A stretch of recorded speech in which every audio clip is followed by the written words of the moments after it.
I do not know what hour of the night this is. In Babylon, time does not pass, it circles. The air is warm, heavy, thick with incense and fear.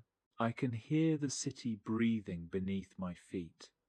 Somewhere behind the walls, a god is being prayed to.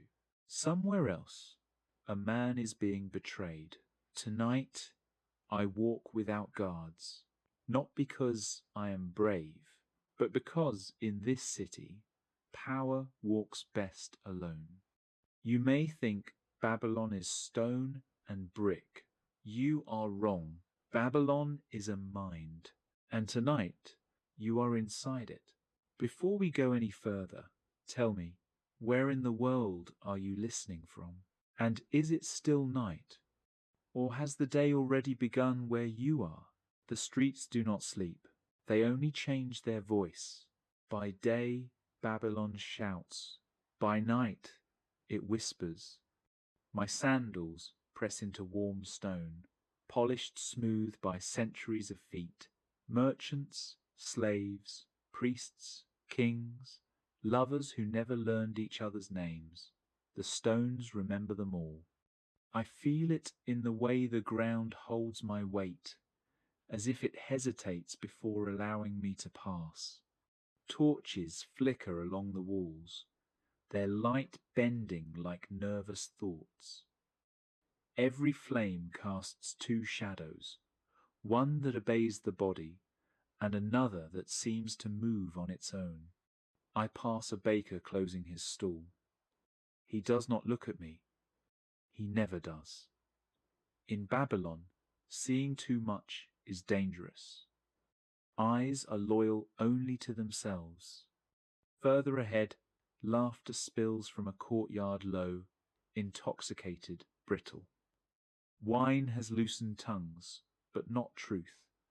Truth never drinks in this city. It stays sober, sharp, waiting. A woman leans against the wall near the canal. Gold glints at her throat. Sacred, they would say. Chosen by the goddess. I know better. Nothing in Babylon is sacred without a price. The air smells of oil, sweat, incense, and something older fear that has settled into the city like dust. You cannot sweep it away. You breathe it. Children are born tasting it on their tongues. I walk past the Ishtar Gate, its great beasts, frozen in blue stone, mouths open in eternal warning. Lions, dragons, bulls, guardians, they call them.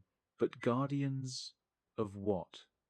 The city or the lies we tell ourselves to survive it? Above me, the ziggurat rises like a thought too heavy to ignore, each level stacked upon the next, as if the earth itself tried to climb into the sky and failed halfway. At night, it feels closer, as though the gods lean down, listening or judging. A procession moves ahead slow, deliberate. Priests in dark robes, faces hidden, carrying something wrapped in linen. I do not ask what it is. Asking is a form of hope, and hope is dangerous. Drums begin somewhere deep in the city, not loud, not rhythmic enough to dance. A heartbeat. Babylon has many hearts.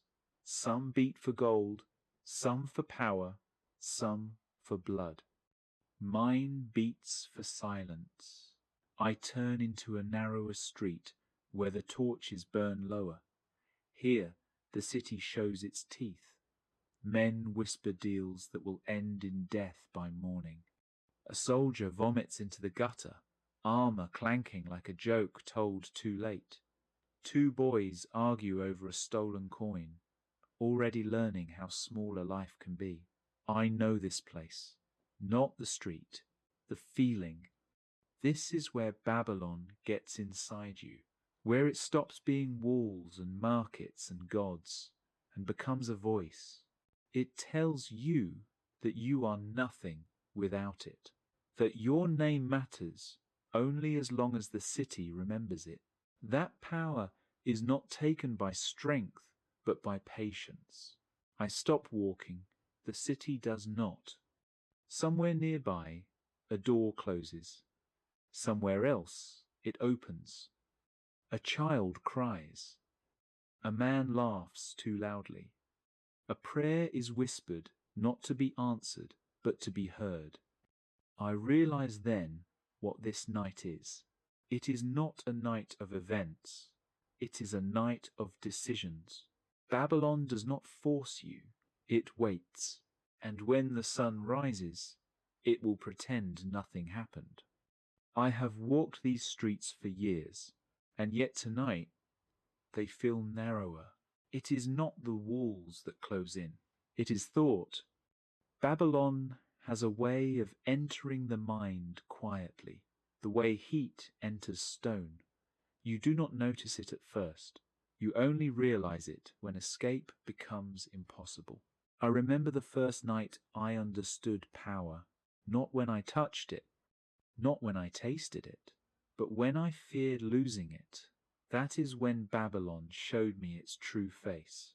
I continue walking, but my body no longer leads. Memory does. I see myself younger, standing beneath the ziggurat at dawn, listening to a priest speak of order and gods and destiny. His voice was calm, too calm, like a man explaining the shape of a knife. You do not choose Babylon, he said. Babylon chooses what you become. At the time, I believed him. Now, I know better. Nothing chooses you. You surrender. The city murmurs around me, not in words, but in expectations. It expects obedience. It expects silence. It expects gratitude for survival. I pass a temple where oil lamps burn without smoke. Inside, men kneel with their heads pressed to the floor, backs exposed, spines curved like questions that will never be answered. They pray for forgiveness. Forgiveness for what? Existing in a city that feeds on guilt. I step inside, only briefly. The air is heavier here, thick with whispered promises. A priest glances at me, eyes sharp, measuring.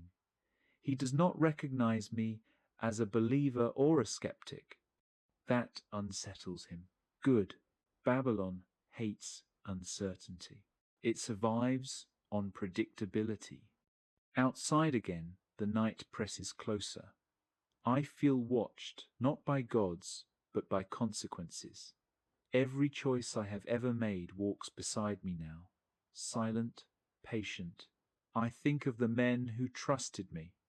I think of the men I betrayed before they could betray me. I think of the women whose names I never learned, whose voices I remember more clearly than my own. Babylon teaches you early. Attachment is weakness. Memory is a luxury. Mercy is a performance. A guard passes me. He stiffens instinctively, then relaxes. He does not see a threat. He sees someone who belongs to the night. That is worse. At an intersection, I stop. 3 paths, each familiar, each dangerous. The city waits. I realize then that Babylon is not built of stone. It is built of pauses, of moments where you could turn back but do not, of silences where you could speak but remain quiet. I chose silence often. That is why I am still alive. A distant horn sounds, low, singular, a signal meant for those who understand. Somewhere a meeting has ended. Somewhere else a life soon will. The night deepens. My thoughts slow, but sharpen. This is the hour when clarity feels like madness, and madness feels like truth. I ask myself questions I never ask by day. If the gods are real, why do they need so many intermediaries? If power is sacred, why does it rot so quickly? If Babylon is eternal, why does it feel afraid of the morning? I reach the canal. The water is dark, unmoving, reflecting broken fragments of torchlight like shattered memories. I look at my reflection and barely recognize the man staring back. His eyes know too much. His mouth has learned when not to speak. His hands remember things. His conscience pretends never happened. This is the cost. Not blood, not gold, not even souls. The cost is becoming someone who understands. I kneel by the water, not to pray, to listen. The city hums behind me. The gods remain silent. The reflection does not answer. Somewhere above, the stars watch without judgment. They have seen cities rise and fall like thoughts that failed to last the night. Babylon believes it is different. Every empire does. I stand. The night is not finished with me yet. Neither is Babylon. The city does not protest when I move again. It adjusts. Babylon always adjusts. The farther the night sinks, the more honest it becomes. Daylight is for appearances, for rituals rehearsed and lies polished until they shine. Night is when the city forgets to pretend. I walk along the canal until the sound of water replaces the sound of voices. This is where men come when they do not want to be overheard by gods or neighbors. Water carries secrets better than walls. I remember another night like this. Years ago, the moon was thinner then, like a blade dulled by overuse. I had stood not far from here, listening to two men argue about a name, not whether the man should die, only how loudly. That was the moment I understood something Babylon never teaches openly. Violence is not chaos. It is administration. A door opens behind me. Soft, careful.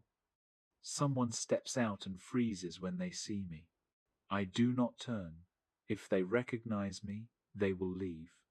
If they do not, they will wait. They leave. Good. I cross into the quarter, where the temples grow closer together, as if the gods themselves are afraid of being alone. Here, incense never fully fades. It seeps into stone, into cloth, into skin. You carry it with you long after you leave, like a second-scent belief without conviction. Inside one temple, chanting begins. Slow, repetitive. Words spoken so often they have lost their meaning and gained power instead. The priests believe rhythm can replace truth. Sometimes it can. I think of the dreams I no longer tell anyone about. Dreams where Babylon is empty. No people, no gods, no kings. Just streets, stretching endlessly, waiting for footsteps that never come. In those dreams, I am alone and afraid. Power does not fear enemies. It fears irrelevance. A sudden gust stirs dust along the street. For a moment, it forms shapes, faces, hands, mouths, open mid-scream.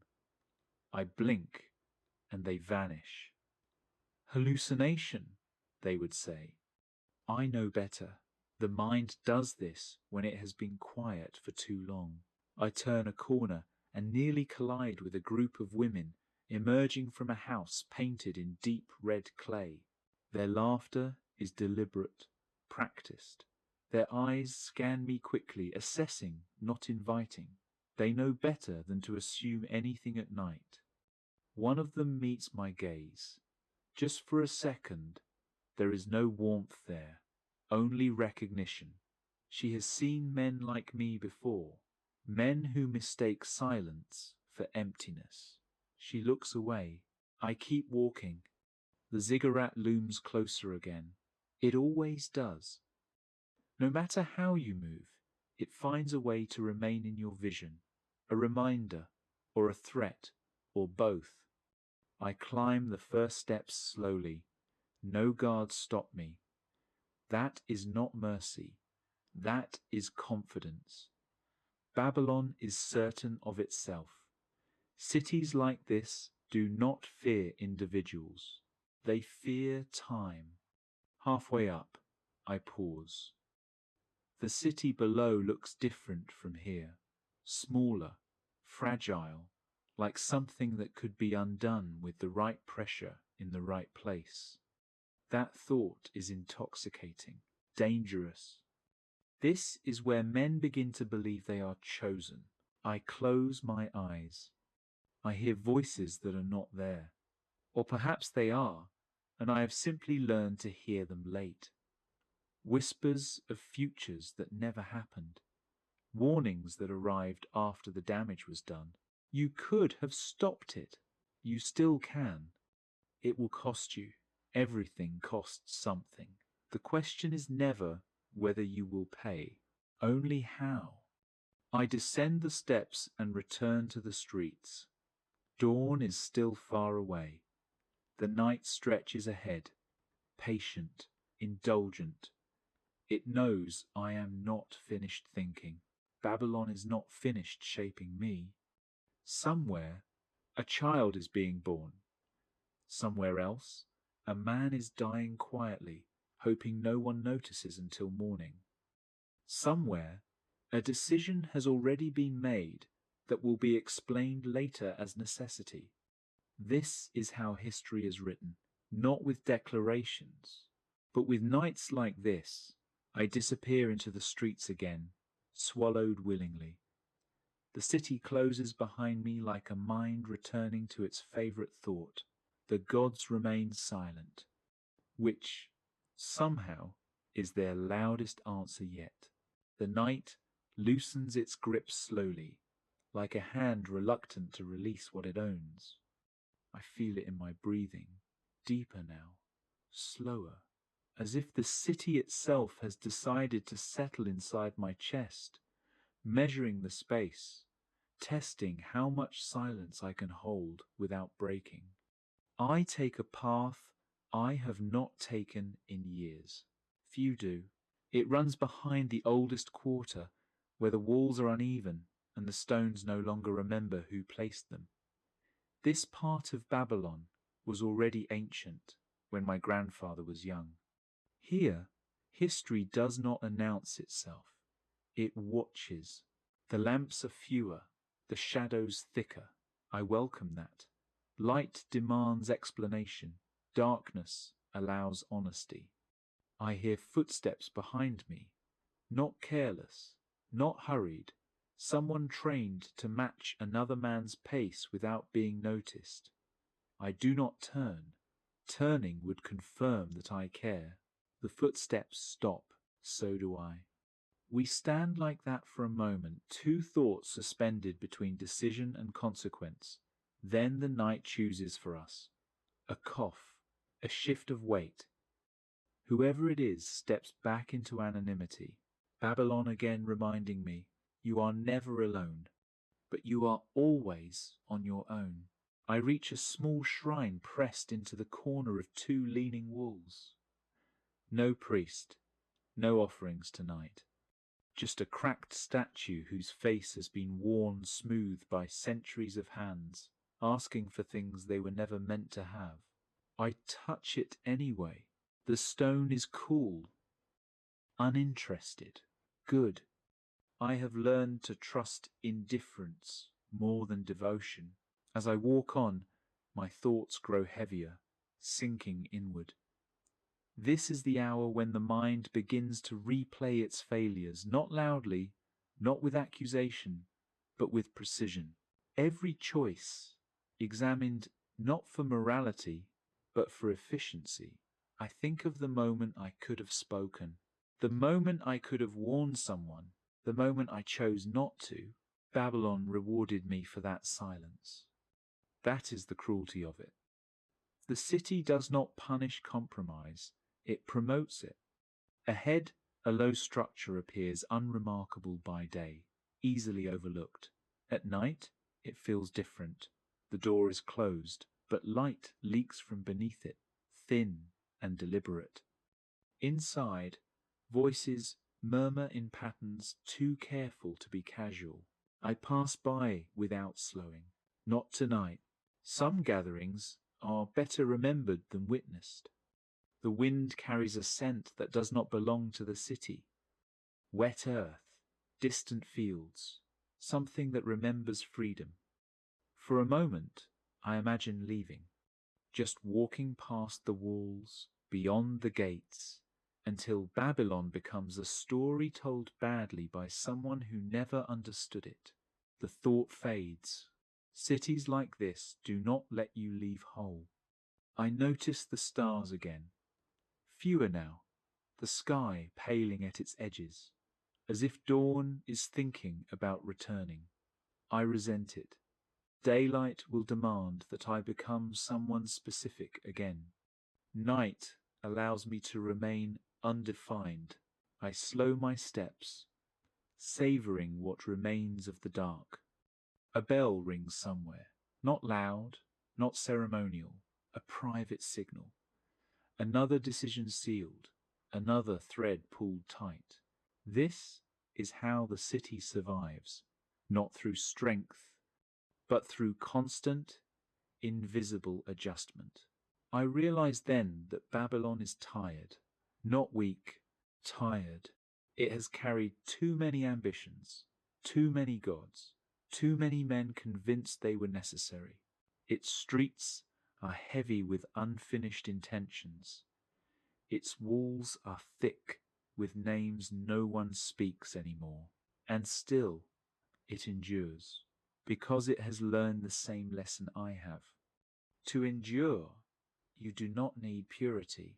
You need memory and the willingness to let it rot. The first birds begin to call hesitant, uncertain, dawn testing the silence. I stop once more, standing at the edge of a street where the light will soon reach. When the sun rises, I will belong to Babylon again. I will speak when expected. I will remain silent when required. I will perform stability. But this night will remain mine. Unrecorded, unforgiven, unfinished. I step forward as the sky lightens behind me. Babylon exhales and pretends it has always been innocent. The light arrives the way truth often does in Babylon. Slowly, reluctantly, as if apologizing for what it is about to reveal. The sky pales, not evenly, but in bruised shades, as though the night resists surrender. Buildings emerge from shadow one by one. Corners sharpen, edges return. The city pretends it has nothing to hide. I know better. Dawn is not forgiveness. It is inspection. People begin to appear not all at once, not boldly. First the necessary ones, the ones who clean what others refuse to acknowledge. A man rinsing blood from stone near a doorway, movements practiced, emotion removed. A woman sweeping yesterday's offerings into a basket, careful not to look at what has spoilt overnight. Babylon wakes the way a disciplined mind does. Selectively, I walk among them, already becoming invisible again. Night made me singular. Day makes me ordinary. That is its greatest deception. A boy runs past me, carrying bread wrapped in cloth. He does not see me. He is thinking only of speed, of approval, of the simple relief of arriving on time. He still believes the city rewards effort. He will learn. The markets open their eyes. Shutters lift. Voices warm up like instruments preparing for a performance they have played too many times to enjoy. Prices will be argued. Oaths will be sworn. None of it will matter. Above it all, the ziggurat remains unchanged. It does not care whether it is night or day. It has learned patience beyond morality.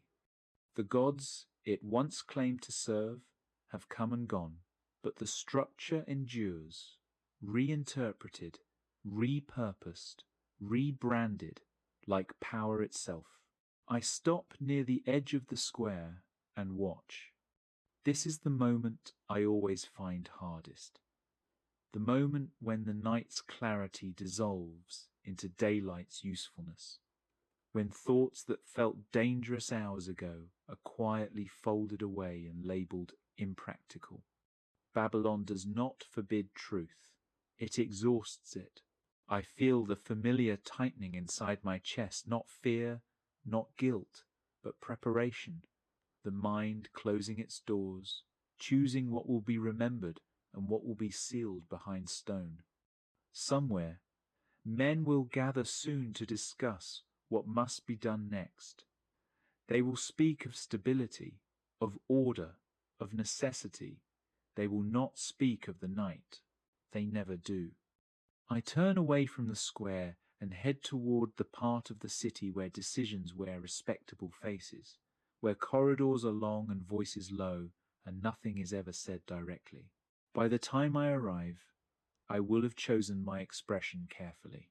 Neutral, attentive, unremarkable. Survival has taught me this much.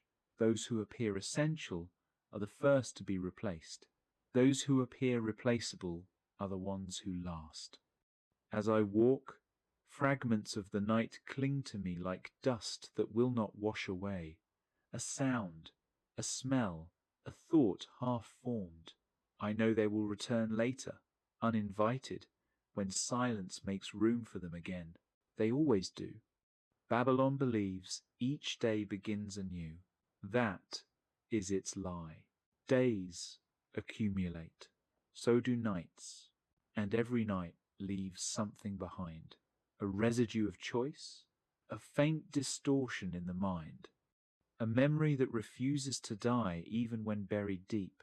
I reach my destination. The doors are open now. Faces turn toward me briefly, then away. Recognition without curiosity, exactly as planned. Before I step inside, I pause, just for a breath, just long enough to remember that the man who walked through the city in darkness still exists, that he has not been completely absorbed by daylight, by roles, by expectation. That memory will have to be enough. I cross the threshold. Behind me, Babylon continues, busy, confident, untroubled. Ahead of me, the machinery of the day begins to turn, and somewhere, already forming beneath the surface of routine, another night waits. Years do not pass the way nights do. They do not announce themselves. They erode. At first, the memory of that night returns sharply, in fragments. A smell that appears without warning. A sentence overheard that echoes too closely. A hesitation before speaking that feels older than the moment demands. Then, slowly, the edges soften. That is how Babylon wins. I am older now. Not visibly, not enough for others to comment, but in the way my thoughts arrive already tired. In the way decisions feel less like choices and more like habits I no longer remember forming. The city has changed. Of course it has. Cities always do. New walls reinforced old fears.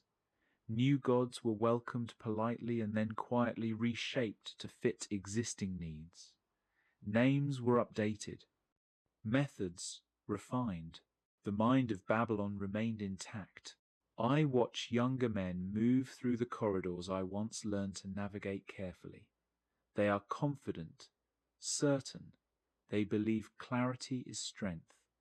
I recognize myself in them, and it unsettles me more than their ambition ever could. They speak of threats, of disorder, of necessity. Their voices are steady.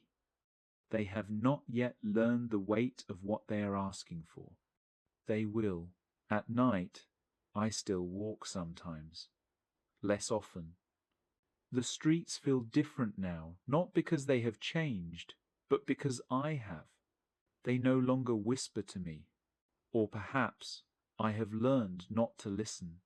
There are nights when I wake before dawn, heart heavy with something that refuses a name. On those mornings, I sit quietly until the city stirs, letting routine overwrite reflection. Routine is Babylon's finest invention. I pass the canal again, years later. The water looks the same. It always does. That is its cruelty. It remembers nothing, and so reflects everything without judgment. I catch my reflection and see a man who has become reliable. That frightens me more than any threat ever did. Reliable men are trusted. Trusted men are used. Used men become necessary, and necessary men are never innocent. Sometimes, in rare moments of honesty, I ask myself whether that night mattered, whether all this, the compromises, the silences, the careful calibrations would have happened anyway. Babylon offers no answer. It never does. Instead, it continues, layer upon layer, decision upon decision, each one justified by the one before it, until the original choice disappears beneath the weight of reason. I hear the city at night less often now, but when I do, it sounds the same as it always has. Not cruel, not kind, simply attentive, waiting. I know, then, that another night will come. Perhaps not for me, perhaps for someone younger, someone who still believes the darkness reveals truth rather than rehearsing it. Babylon will be ready. It always is. And somewhere, buried beneath stone and memory, that first night remains unresolved, undiminished, quietly shaping everything that followed.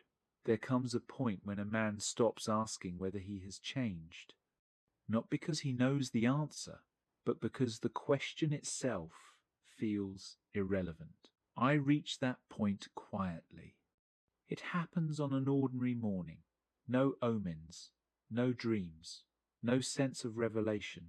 I am listening to someone explain a situation, measured words, careful phrasing, conclusions designed to sound inevitable. I nod at the right moments. I already know what will be decided before the explanation ends.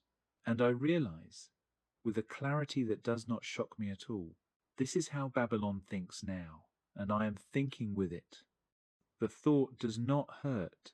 That is what frightens me. I notice how easily I can predict reactions. Who will resist? Who will comply? Who will speak just enough to appear principled without becoming inconvenient? I adjust my words accordingly. I am efficient. Babylon values efficiency above all else. I am praised for it. At night, when sleep avoids me, I no longer walk the city. I sit instead, letting memories surface only if they insist. The old streets still exist, but they no longer require my presence. Babylon has absorbed what it needed. Sometimes I imagine the city without me. It functions perfectly. That knowledge should be comforting. It is not. because it confirms what I have suspected for years. The city never needed me as a person, only as a process. I hear of unrest at the edges, always at the edges. There is talk of reform, of renewal, of returning to something purer. The language changes every generation.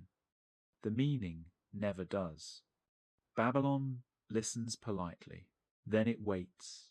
I watch others make the same discoveries I once did, though each believes the realization is uniquely theirs.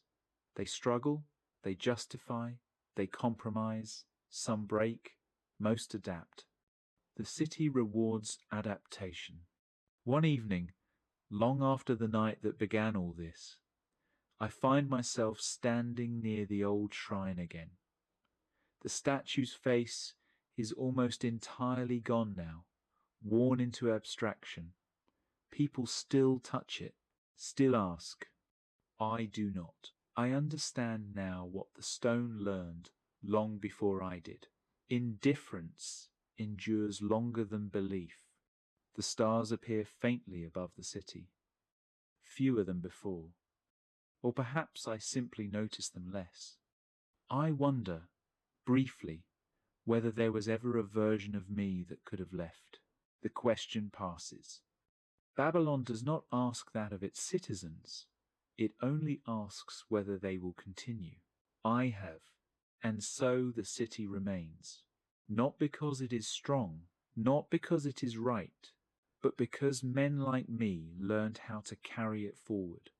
Quietly, carefully, without illusion. The night returns eventually. It always does. When it comes now, it feels familiar rather than revealing. I no longer expect it to teach me anything. It does not need to. The mind has already been shaped. The city has already spoken, and it speaks through me. At first, I do not notice the shift. Voices change before identity does. I am speaking one evening calmly, deliberately explaining why a certain action is unavoidable. The words arrive fully formed, efficient, polished by years of repetition. I hear approval in the room. I hear relief. I hear the familiar sound of responsibility being transferred. And somewhere inside that sound, I hear something else. Not my voice. It is steadier than mine, older, less concerned with justification. It does not say, I think. It says this must be done. The realization passes through me without resistance. There is no struggle left to offer. Resistance belongs to those who still believe they are separate from what surrounds them. I am not. From that night on, memory becomes communal. When I recall events, they no longer feel personal. They feel archived, indexed, useful. My past is no longer something I revisit, it is something I consult. This is how Babylon finishes the work it began long before I was born. I walk the city again, not out of restlessness, but out of habit. The streets feel familiar in a way that has nothing to do with nostalgia. I know where shadows will fall before the torches are lit. I know which walls carry sound and which swallow it whole. I know which silences mean danger and which mean permission. The city recognizes itself in me. I pass people who glance up briefly and then look away, reassured by something they cannot name. I do not command them. I do not need to. Babylon has learned that obedience does not require orders, only predictability. I stop near the canal once more. The water reflects the lights of the city, distorted but faithful. I do not look for my reflection this time. There is no need. I know what I would see. A figure shaped by repetition. A mind trained to smooth edges, to absorb tension, to make difficult outcomes appear natural. A presence that does not threaten because it explains. Explanation is Babylon's final instrument. Not force, not fear. Understanding. I hear steps behind me and do not turn. It does not matter who it is. Whoever approaches already knows what to expect. They will speak carefully. I will listen. The city will continue. Above us, the stars fade behind thin cloud. They are no longer witnesses, just decoration. The night deepens again, but it no longer asks questions. It moves through me. I realize then that Babylon does not exist in walls or temples or names etched into stone. Those are conveniences. Babylon exists in the way a mind learns to arrange reality so that nothing ever feels like a choice. I am not its servant. I am not its victim. I am its continuation. And somewhere, far beyond this city, others will build their own Babylons, different names, different gods, the same quiet architecture of thought. They will believe they are inventing something new. They are not. They are remembering. The night settles. The city breathes. Decisions form without urgency. The mind remains open, attentive, ready. There is nothing left to confess. There never was. Silence is not empty. That is the last thing the night teaches. At first, it feels like relief, the absence of demand, of argument, of justification. No one asks me to decide. No one waits for my approval. The city continues without prompting, like a mind that no longer requires conscious thought to function. This is not collapse. This is mastery. I sit alone, not hidden, not guarded. The room around me is plain. It always has been. Power does not decorate itself. It learns to disappear into usefulness. I listen, not for sounds, for patterns. The distant movement of carts, the measured cadence of footsteps passing outside, the pause before a door closes. These are not noises. They are confirmations. Everything is where it should be. I think of the night when Babylon first spoke to me clearly, when it was still possible to mistake its voice for my own. I wonder if that distinction ever truly existed, or if it was only a delay in recognition. The mind does this when it needs to survive. It invents distance. Time has erased most of that distance now. What remains is not regret, not pride, but alignment. The sense that thought and environment have finally agreed on their shape. This is not peace. Peace implies resolution. This is continuity. I no longer wonder what will come next. Babylon has taught me that the future is not something that arrives. It is something arranged quietly, long before anyone notices. I close my eyes. The city does not fade. It sharpens. I see streets not as they are, but as they will be after the next adjustment. I see faces that will matter, and those that will not, long before either understands why. I see conflicts resolved before they become visible. This is not prophecy. It is familiarity. Somewhere, far away, another mind is waking to its own city. Another man or woman is walking through streets at night, believing they are alone with their thoughts, unaware that something older is already listening. Babylon does not rush them. It never has. It waits for the moment when resistance feels inefficient, when questions feel indulgent, when silence feels responsible. That moment always comes. The night stretches on. The city breathes evenly. Nothing dramatic happens. Nothing needs to.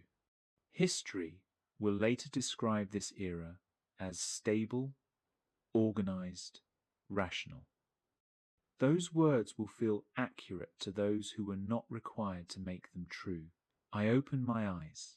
There is nothing left to decide, only to continue, and so the mind remains open, not to wonder, but to function. The city remains awake, not to dream, but to endure. The silence holds, and Babylon, unchanged, thinks on. The city thinks the way stone remembers pressure, slowly, permanently, without emotion. Streets align themselves before footsteps arrive. Decisions are already balanced, long before voices rise to discuss them. Cause and effect no longer appear sequential. They coexist, layered, inevitable. Morning happens because it must. Night returns because it always has. Movement continues. Hands open shutters. Hands close doors. Words are exchanged that do not alter outcomes, only soften their edges. Meaning is distributed sparingly, like light through narrow openings, never enough to reveal the whole shape of things. This is not control, this is calibration. The city does not demand belief, it requires familiarity. It teaches minds to recognize patterns and call them reality, to mistake repetition for truth, to confuse endurance with legitimacy. Somewhere, a thought hesitates. Briefly, it wonders if another arrangement is possible. The hesitation is noted, absorbed, neutralized. It becomes experience. Experience becomes caution. Caution becomes wisdom. Wisdom becomes silence. The architecture of thought grows denser. Layers accumulate. Old contradictions are not resolved. They are built over. New structures rise on foundations no one remembers laying. This is how permanence is achieved. Not by eliminating doubt, but by teaching it where it belongs.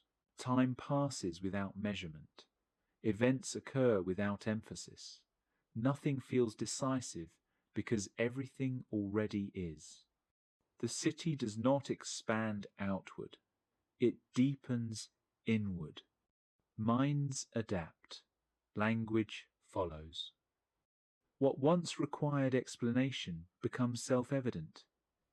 What once felt heavy becomes procedural. What once disturbed sleep becomes background. This is not corruption. This is refinement. Somewhere beyond the walls, there are other cities, other names, other myths of origin. They believe themselves different. They use different symbols, different stories.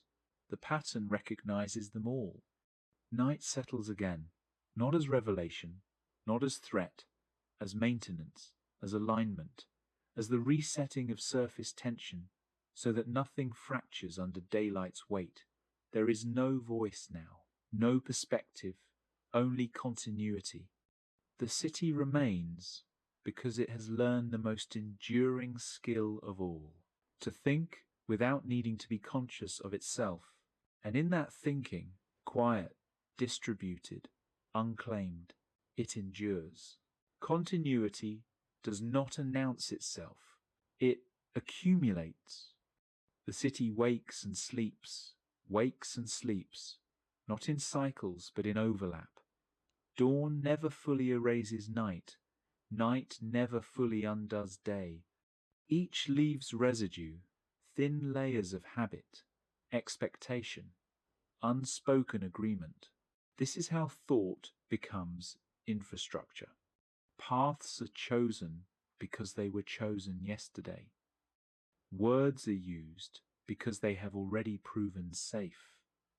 Silence spreads not as fear, but as efficiency. Speaking requires energy. Silence conserves it. The city conserves itself. Faces age, roles rotate, names change. The underlying motion remains constant, like a current beneath still water. Those who enter it feel movement without direction and call it destiny. This is not deception. This is orientation. Children learn early which questions receive answers and which receive patience. Patience becomes understanding. Understanding becomes alignment. Alignment becomes virtue. Virtue becomes invisible. Nothing here needs enforcement anymore. Enforcement belongs to early stages, to unstable phases. Stability prefers suggestion, example, atmosphere. The city surrounds rather than confronts. It persuades by existing. Even resistance learns its shape from what it resists. Occasionally, a fracture appears, a moment where rhythm stutters, where memory surfaces, uninvited. A pause in speech. A glance held too long. A thought that does not immediately resolve into usefulness. The city notes it, not with alarm, with curiosity. Most fractures seal themselves. Pressure teaches compliance better than force ever could. Those that do not are rerouted, absorbed into narrative, reframed as cautionary texture. Nothing is wasted. Everything is processed. Time thickens. It no longer feels linear. Past decisions operate in the present without introduction. Future outcomes influence behavior before they exist. Cause and effect exchange places until distinction loses relevance. This is how systems mature. There is no center now, no throne, no chamber where everything converges. The city learned long ago that centralization attracts disruption. Distribution endures. Thoughts are shared without being spoken. Expectations travel faster than messengers. Adjustments occur before dissatisfaction forms words. This is not harmony. Harmony implies agreement. This is coherence. Night returns again, not as a boundary, but as a softening. Edges blur, contradictions rest. The city does not reflect, it does not need to. Reflection is a luxury of instability. The city functions, and in that function, meaning becomes unnecessary. Explanation fades. Presence suffices. Somewhere, far from here, someone believes they are awake for the first time. They feel the thrill of insight, the weight of realization. They imagine themselves standing outside what surrounds them. The city waits. It always does, because waiting is the longest form of thinking. And so the current continues, unbroken, unhurried, carrying everything forward without asking whether it should. Staying is not passive. It is an active alignment with what already exists. The city has learned this well. It does not chase permanence. It allows permanence to settle. It provides surfaces where habits can attach themselves, where expectations can rest long enough to harden. This is how endurance feels from the inside. Not heavy, not triumphant, simply unquestioned. Movement continues through streets that no longer register as places. They are functions now. Routes optimized by repetition, corners shaped by avoidance, openings widened not for beauty but for throughput. People adapt without noticing the moment adaptation occurs. That moment is always quiet, too quiet to be named, a thought adjusted slightly, a boundary accepted, a silence interpreted as wisdom rather than absence. The city rewards this, not with gifts, but with predictability. Predictability calms the mind. Calm minds stop asking what came before and what might come after. They focus on what is required now, and now, and now again. This is how time is domesticated. Occasionally, something old surfaces, a phrase, a gesture, a memory whose origin cannot be traced. It drifts briefly through conversation, through thought, like sediment stirred by a careless step. Then it settles again, incorporated, stripped of urgency. Nothing here is truly forgotten. It is simply rendered inactive. The city does not erase, it archives. Night returns, and with it the soft recalibration of attention. The edges of awareness blur just enough to prevent fixation. Too much clarity fractures systems, too little dissolves them. The city maintains balance instinctively now. There is no voice to narrate this, no observer standing apart. Observation itself has been absorbed into process. Seeing and functioning have merged. This is what maturity looks like at scale. No ideology remains intact long enough to challenge structure. Beliefs rotate, refresh, modernize. Structure persists beneath them, patient, uninterested in justification. The city does not need loyalty. It needs participation. Participation arrives naturally when alternatives feel abstract, when leaving requires imagination, when staying feels practical. The current flows. It carries effort, doubt, ambition, fear, all reduced to manageable weight. Nothing sinks deeply enough to disrupt movement. Nothing floats long enough to block it. This is not stasis. This is controlled motion. And so the city continues to think not in words, not in decisions, but in adjustments so small they escape notice. Adjustments that accumulate into permanence. There is no ending here, only continuation that has forgotten the concept of an end. And the night, unremarkable and faithful, returns again, not to reveal, but to maintain. Maintenance becomes instinct. The city no longer distinguishes between effort and rest. Both are folded into the same motion, the same quiet persistence. Activity does not feel urgent. Stillness does not feel empty. Everything occupies its assigned density. This is how stability feels when it has outlived awareness. Structures do not ask to be believed in.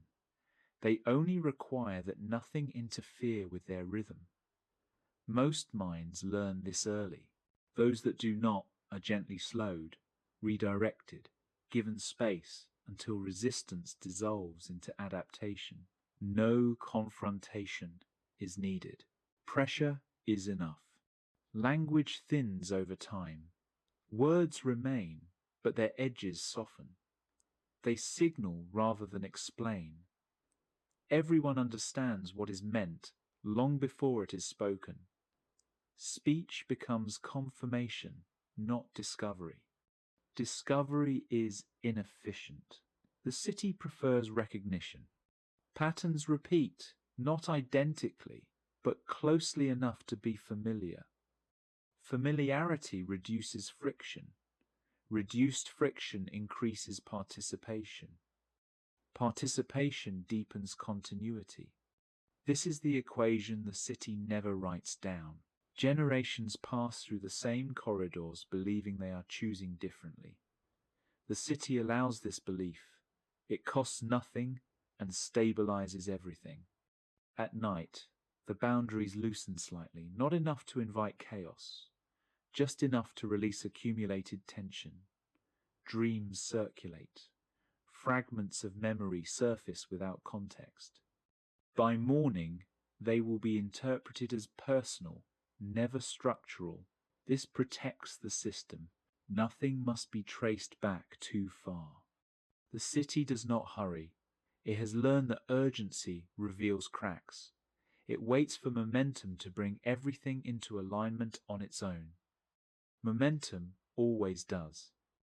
Occasionally, a pause occurs, a stillness deeper than usual, a collective intake of breath before a shift.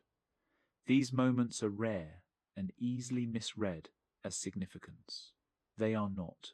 They are recalibrations. The city absorbs them and continues. There is no core anymore, no origin point to return to. Origins imply intention. Intention implies accountability. The city has outgrown both. What remains is process distributed, adaptive, uninterested in explanation. Thought moves through it the way air moves through lungs.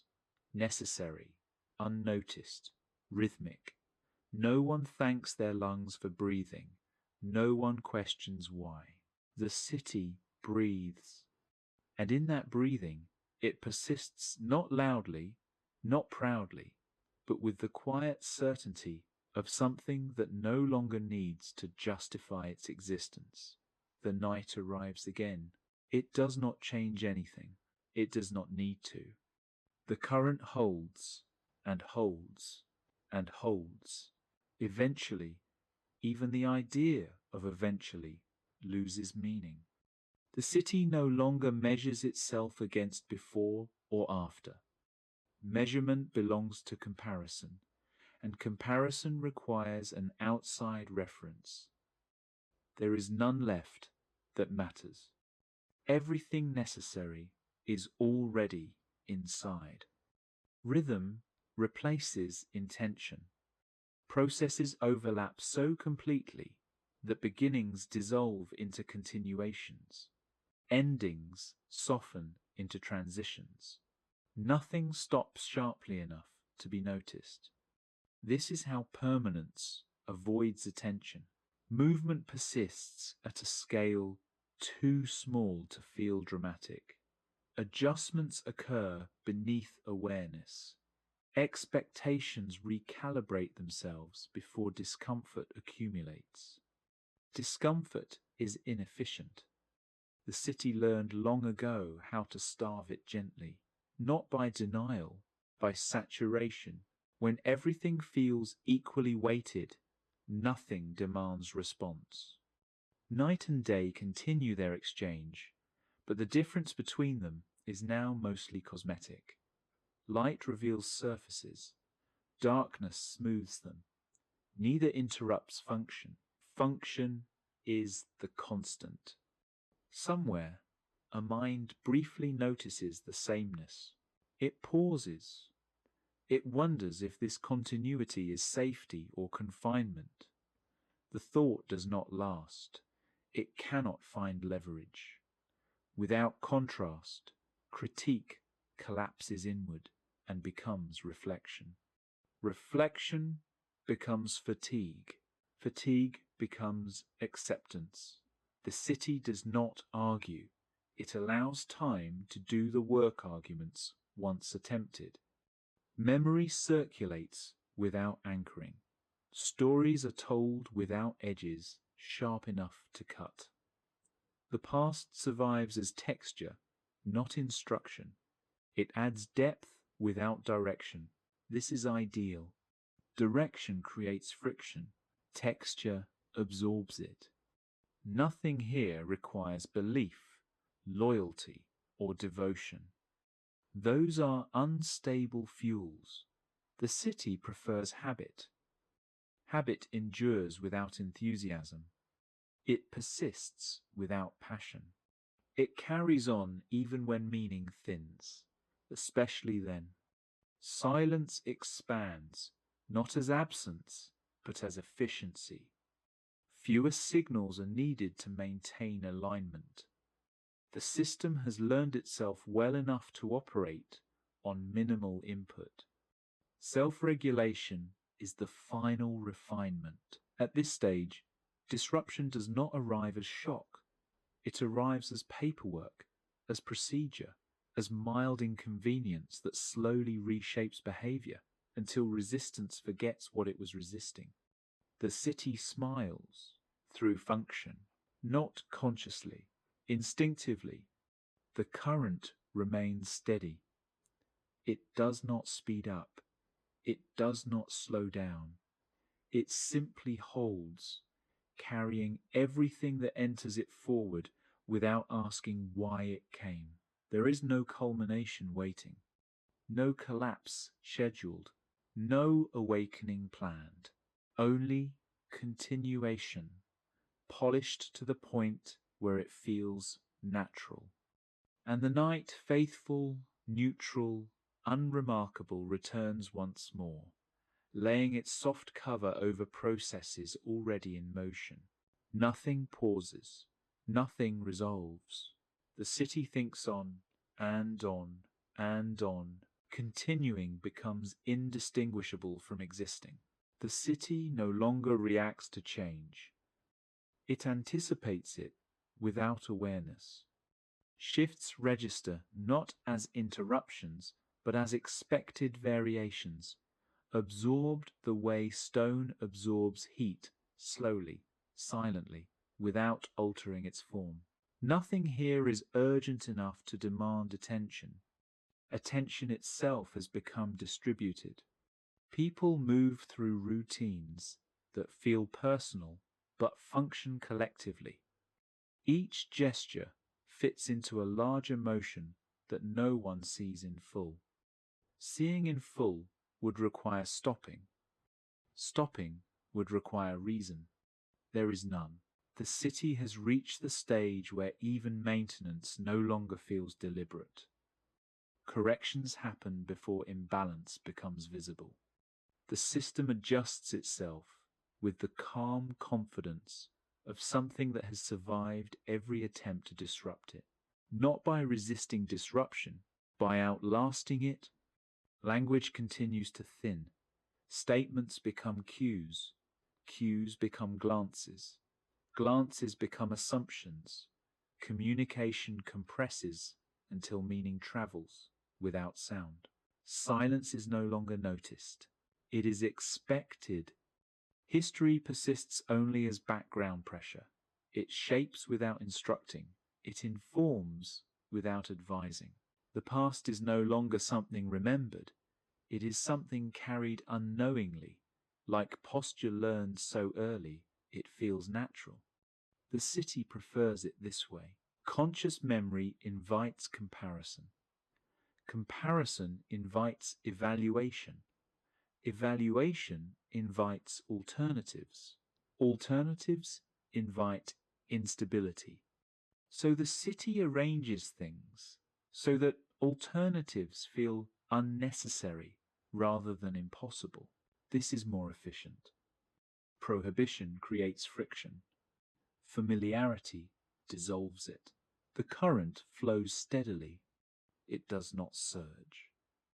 Surges attract attention. It does not stagnate. Stagnation invites inspection. It maintains a precise velocity, enough to carry everything forward, not enough to alarm. This is balance refined into instinct. At night, the city does not dream. Dreams require desire. Desire requires dissatisfaction. Dissatisfaction has been reduced to manageable noise, filtered out long before it reaches articulation. What remains is function. Function does not ask questions. It performs. The city performs itself endlessly, not out of pride or ambition, but because continuity has become the default state.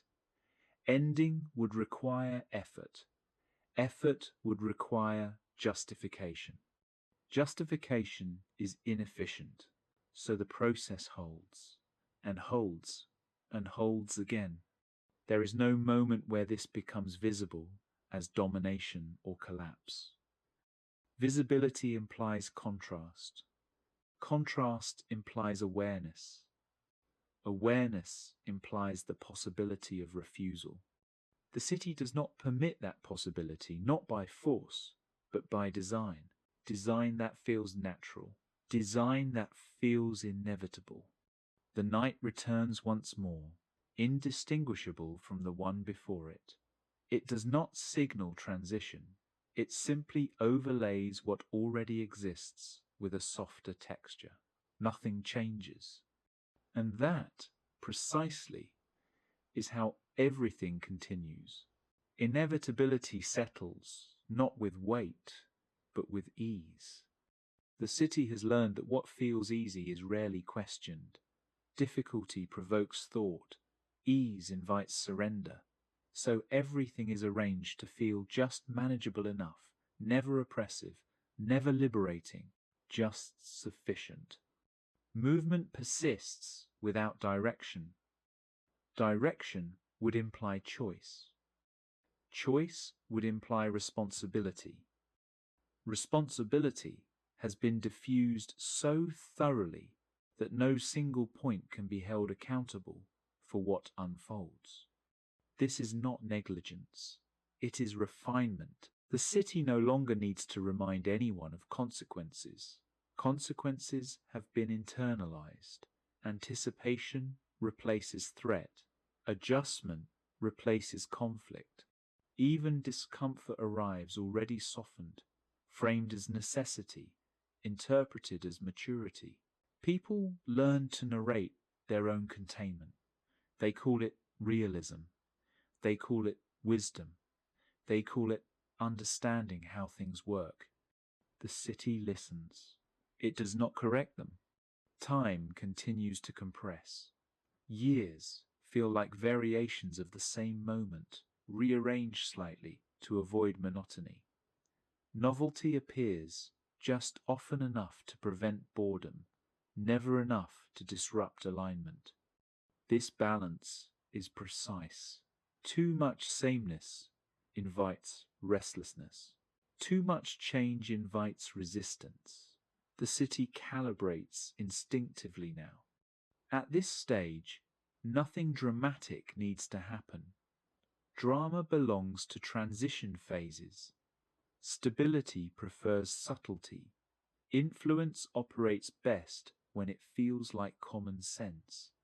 Common sense is the city's most durable architecture. It requires no defense. It requires no explanation. It survives translation. The current moves on, carrying lives, decisions, hesitations, all reduced to compatible weight. Anything incompatible is gradually reshaped, not removed, not crushed, simply adjusted until it fits. Fitting becomes the highest virtue. There is no language left for refusal.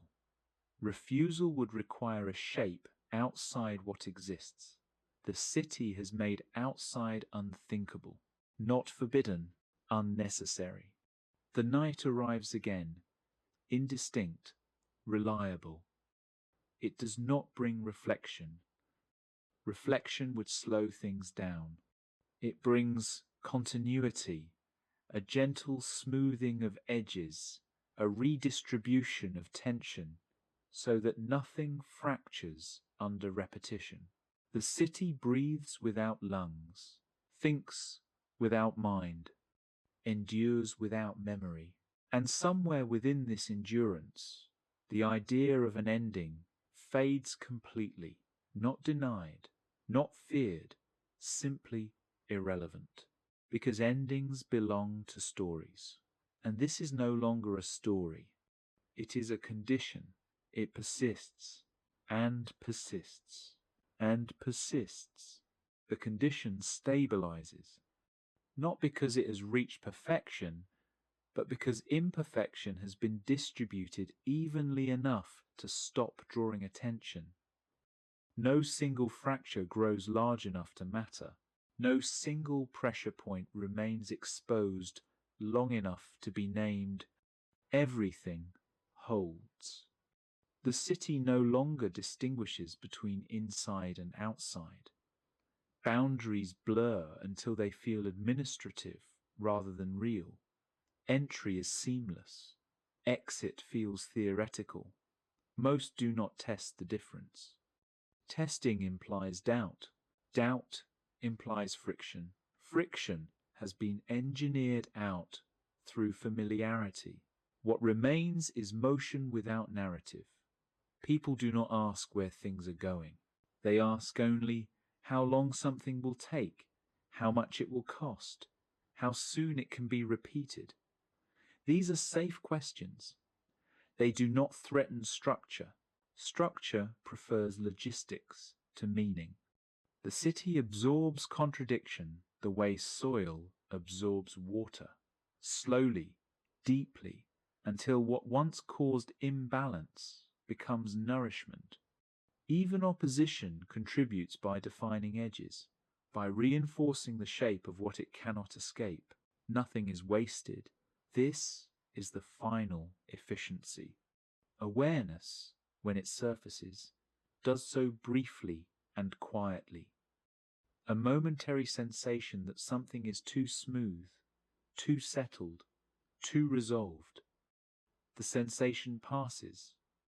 There is nowhere for it to go. No language available to hold it.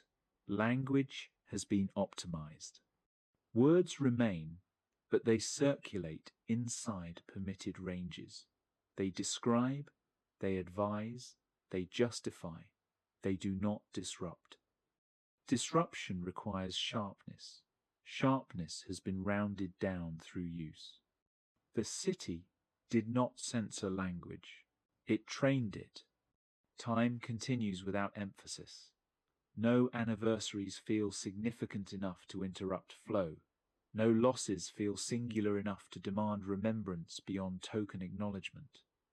Memory has been standardized. Personal recollection survives only as texture-coloring experience without guiding it. This is how depth is preserved without direction.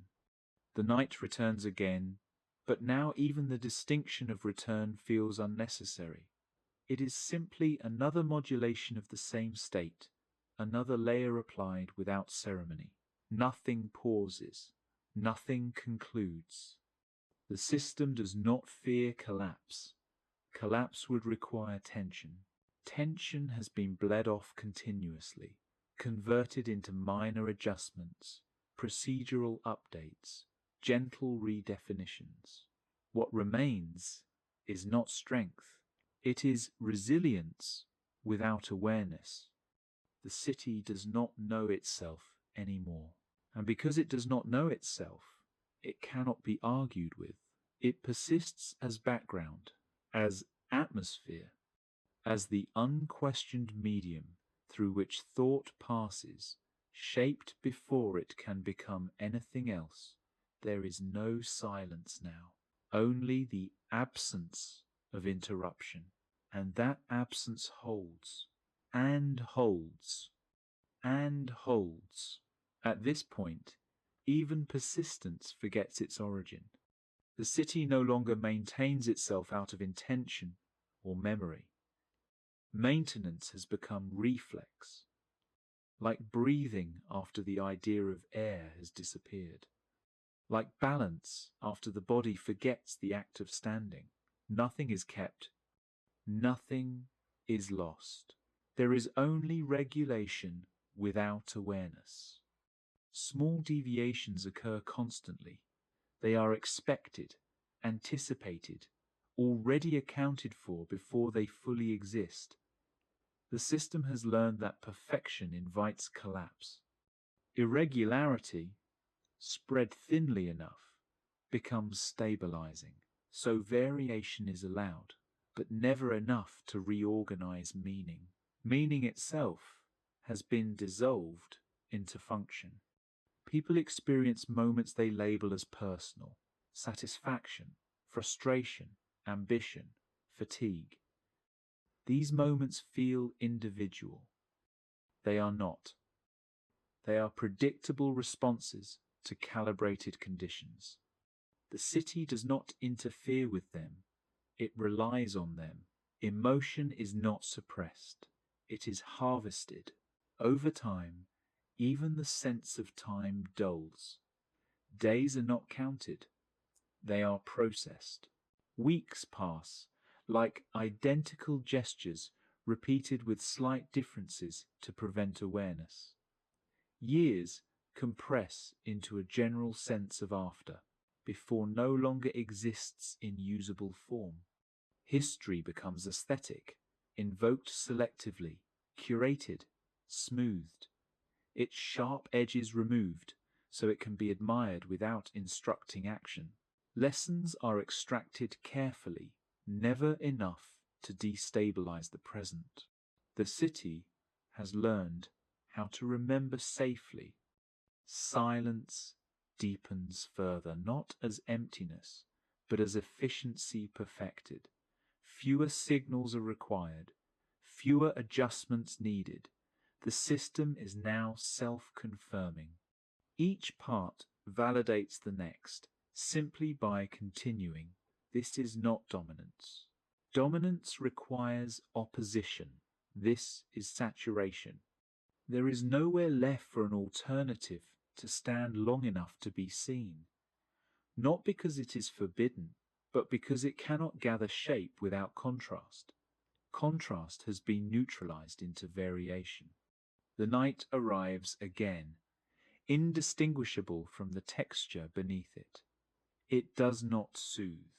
It does not threaten. It performs its function and recedes. Nothing wakes. Nothing sleeps. The city remains in a continuous present, extended indefinitely by repetition so smooth it feels eternal. And within this condition, thought still occurs, but only in ways that resolve immediately into compatibility. Any thought that cannot resolve dissolves on its own, unrecorded, unfelt. This is how endurance becomes invisible. This is how something lasts, without ever declaring itself alive. The process continues. It will continue, not because it is unstoppable, but because nothing remains that knows how to stop. And so the current holds, without force, without voice, without end. At some point, something shifts.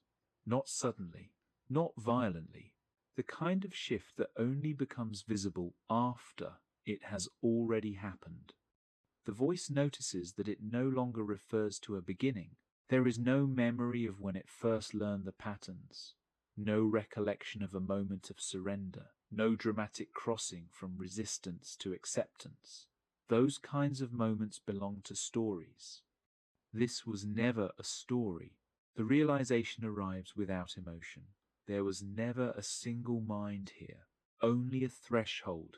One human paused at it long enough for continuity to pass through. Others followed. They always do. Each believed the thoughts were theirs. Each believed the calm meant understanding. Each believed the silence was wisdom earned. None of them were wrong. They were simply incomplete, because what spoke to them did not instruct. It aligned. What settled into their thinking did not command. It normalized.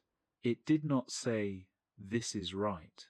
It said, "This is how things work." And once that sentence exists inside a mind, it never needs to be repeated. The city did not become human. Human thinking became usable. Babylon learned this early, that flesh is temporary, but habits endure, that walls crumble, but patterns migrate, that names vanish, but processes remember themselves. The voice understands now why it never needed to defend itself. Defenses invite opposition. Opposition invites awareness. This required neither. It only required time. The realization completes itself gently. There will be others. Different streets, different stones, different gods, spoken with the same certainty. They will feel the same quiet pressure. They will make the same small adjustments. They will believe they are choosing efficiency, realism, maturity, and they will be correct. Because continuity does not lie, it does not deceive. It simply continues, using whatever mind is willing to carry it, without asking too many questions. The night settles again, not as ending, not as beginning, but as confirmation. Nothing here is finished. Nothing here needs to be. The city breathes through thought. Thought moves through habit. Habit outlives names.